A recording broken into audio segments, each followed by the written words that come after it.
a lot of people are dealing with that level of anxiety. What was that all about? And how did you overcome that?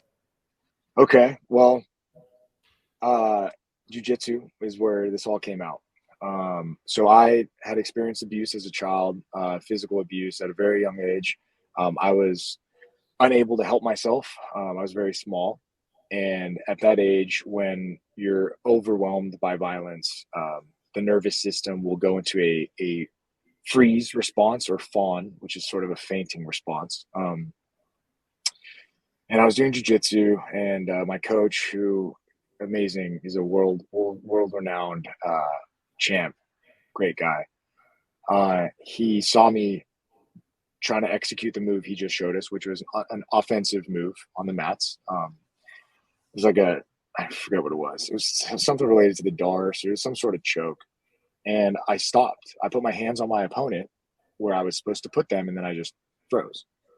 And he was like, what are you doing? Do the move I just showed you. Like, hello. And I'm sitting there like unable to do the move. I'm ready for it. I'm ready to do the move, right? I couldn't. And then I got into this really dark phase of just hearing thoughts in my mind, or not hearing thoughts, but I remember feeling inadequate. I remember feeling shame and feeling just lost, and just this darkness setting. And one of my friends, he's a DEA agent, really cool dude. I told him about some like depressive symptoms I was getting, just feeling some weird thoughts telling me like that I'm not worthy. And man, because I was doing jujitsu twice a day. So I was getting with these, it's called psychosomatic markers, meaning like stored in the body type memories. Um, so my buddy was like, look, dude, I have a therapist that I go to. I want you to have a couple sessions with him and talk to him about this. And I did. I went.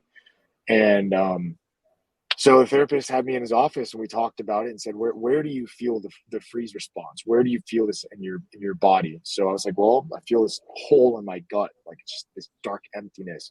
But I said, my shoulders want to activate. And he said, well, what do your shoulders want to do? I'm like, they want to push something. They want to shove.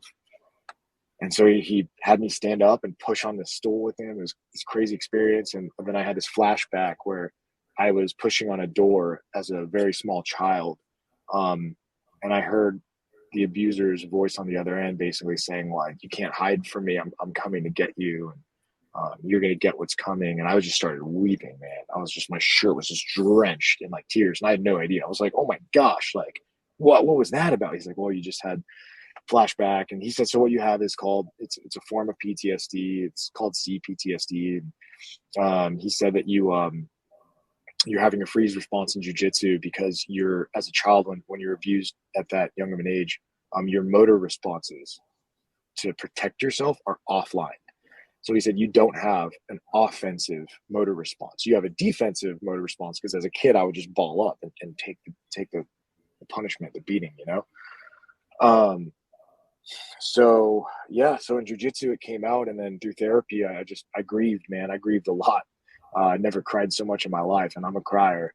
But I processed that stuff. I processed it out of my body. And now when I do jiu-jitsu, I don't have that response. But I did throughout the military. I was rolling and training with guys, and I had one brown belt in the Army told me to roll with my eyes shut, so I wouldn't my breath control would skyrocket, and my fear would just be gone because I would feel the opponent. I would use proprioception to know where his body weight was, where he's going. I could predict his moves with my eyes closed.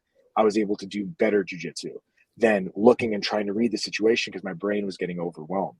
So I continued to hone in my nervous system, slow down, ground myself, feel my belly breath, sip air if I'm getting choked out, just like breathe, like, protect my jugular, protect my carotid artery, and just basically find these moments of peace in the middle of this, that crazy wave of getting rolled and getting pummeled. And man, it brought me back to childhood a lot, but then I was able to overcome that through grappling. So that helped a lot.